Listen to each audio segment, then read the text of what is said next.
Episode 9 The Monster's Mischief S.H.I+T. Stop moving around U.A.M.N. Dogs. Joey swung his sword with all his might, but the dogs easily saw the trajectory of his sword and were able to dodge it and get out of its range. Quickly jump to your right. Listening to the command, Joey jumped right away and landed in that spot on his left foot. One dog that approached from behind bit its fangs fruitlessly on the air, making a hard noise. Keep your distance and make sure those two are in your field of vision. Being told so, he prepares his sword and makes some distance between them. Damn it, just a bit more. Hearing his irritated words, Hyuki, who sat on the top of the rock from a small distance away holding a parasol, knitted her beautiful eyebrows. It's not just a bit, it's a complete failure. Your movements are too simple so the dogs easily evade. Plus your swings and posture are also disorderly, making you full of openings. You look like you're swinging a hoe in the fields. Hitting the bullseye, Joey's face became red ear to ear. It can't be helped, I guess. Actually, I helped out in the fields since the time that I was old enough to understand my surroundings. However, I had to leave the town to reduce the burden on my family. I trained together with something like the Vigilante Corps member, and I was told that I was on the right track. That was your youthful strength. When swinging with all your might, perhaps you could boast that strength to the village of yours, which Serpa.S. said the best there, but against a living monster's reflexes, that obvious attack isn't gonna hit. While examining the two wild dogs that were currently cautiously growling, Joey pouted. Then what should I do? Watch the opponent's movement, don't attack on your own accord except to feint it. That monster is a wild dog, right? It looks like they just attack by biting, so that's the only thing you need to be wary of. Then for the dog's attack pattern, it was only aiming at your feet to stop your movements and aiming at your vital spot on your neck. Even those movements are simple, that's why you should be able to deal with it even if the dog moves around your feet. Seeing the opportunity that Joey turned his attention to Hyuki's speech, one dog moves along the ground. After being told, Joey swung his sword aiming below his feet, and by coincidence the sword cut the dog up. Gyang. Yeah, the last one is coming. It can't dodge, stab it.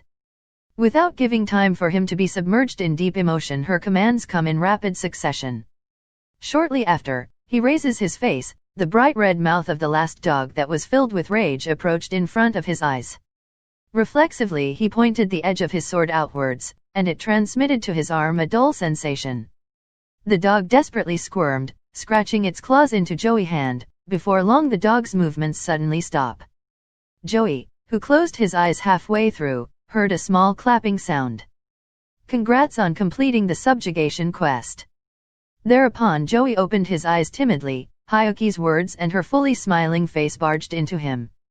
He focused his gaze on the wild dog corpse lying under his foot, the other one lost its life spitting on his sword. Finally he understood the meaning of her words. With a thud, the wild dog together with his sword fell down into the ground from his stiff hand. Joey was filled with emotion. He grasped his hands together tightly and tossed them up into the sky. Hooray! You actually completed it. Congratulations, Joey-kun. As proof that he completed the quest, Joey brought out two wild dog fangs onto the top of the counter. Mia-san seeing that frankly gave him her voice of praise. No prob. Towards Joey's attitude that was puffed up with pride like a brat who just successfully pulled off a prank, Mia-san made a faint smile and turned her sight towards me. So how did it look? Talking about Joey-kun's fighting style for real. He's still a novice at most. This time he got pretty lucky, watching him is really suspenseful. Hearing my remark while I shrugged my shoulders, Joey swelled his face and Mia-san said as expected, suppressing her giggle. Still, it became a good experience for you. You had better learn a bit of fear. An adventurer isn't a soldier, even if they have to defeat the opponent. It's not like they have to make it a maximum priority over their own safety. Actually, I have heard that in this world there is no resurrection magic or resurrection medicine. In other words, when people die, that's the end. Bearing such risk, being an adventurer was really a gamble. To be honest, I can't understand them. Still, even on my side it's the same, like when I had a conversation during my meal last night. Their standpoint definitely has some weight. That's why I can't possibly tell them to quit. With those words of mine, Mia-san nodded too. That's right. In that particular area, Joey-kun is in need of a lot of training at the training school. Hey, what do both of you mean? You don't feel happy at all, huh? Seeing Joey's childish attitude that became sulky, I spontaneously looked at Mia-san and we both made a sneer. Of course not. It's Joey-kun's first subjugation quest achievement anniversary after all. If you like, should I give you a kiss on the cheek? With Mia-san, who made her speech while winking with a mischievous smile, I also try to get on for the ride. That's a good idea. Then, I'll kiss his opposite cheek to keep it balanced. WHWH, what are you guys saying, so carelessly? Joey's face becomes bright red like a boiled octopus. Did I overdo it a little? But well, with this, I actually feel relieved too. Yesterday, I asked him to guide me around. If because of that he failed his previous quest, it would be regrettable. Hearing my words, Mia-san withdrew her smile and became serious. Yes, really a fast thinker that girl is. Regrettable, by any chance, will you be departing soon? Yes, maybe. I have cleared my business and things that I wanted to know here in Ara City. Therefore, I plan to go to the royal capital next. Wait a minute, Hyuki. You asked me to guide you around the town for 2 to 3 days, and yet, today you were accompanying me in my subjugation quest. I still haven't performed the crucial guide job at all, right? Well, a plan is a plan after all. In the first place, my stay here wasn't fixed, right? It's just that I had to go a bit earlier. It's not that I'm gonna reduce the quest reward. No, it's not about that. I moved my gaze from the weeping face of Joey and turned to Mia-san. Well then, with that being my reason, please end the quest I gave to Joey. Oh, okay. I understand. But, is that fine with you? Mia-san gave a fleeting glance towards Joey. Yeah, I've already decided. With those words she made a complicated expression, even so she gave me a nod. Toward her I bowed my head a little.